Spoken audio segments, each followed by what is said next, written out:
सबसे पहले तो मैं पूरे राजनांदगांव वासी को जिला सर्व यादव समाज की तरफ से कृष्ण जन्माष्टमी की हार्दिक बधाई शुभकामनाएं देता हूं।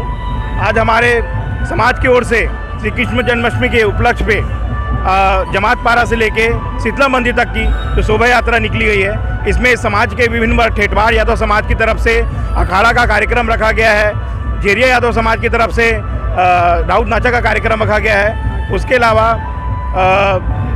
जमा समाज के सभी सामान्य वर्ग लोग माननीय हमारे गरीबा राम यादव जी और सुदेश राम यादव जी की तरफ से पूरे राजनांदगांव वासियों को हार्दिक बधाई शुभकामनाएं।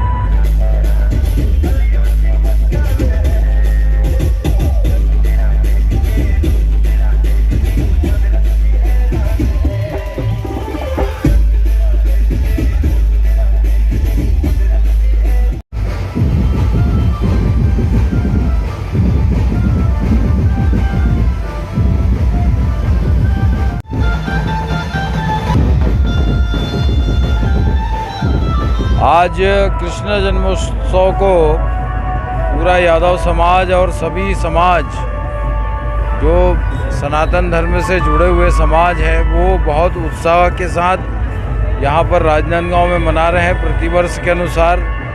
और इस वर्ष भी यादव समाज ने भव्य शोभा यात्रा निकाल करके अपने समाज की तरफ से लोगों को जन्माष्टमी की शुभकामनाएं दी है। मैं भी अपनी ओर से बहुत बहुत हार्दिक बधाई और शुभकामनाएं देता हूं।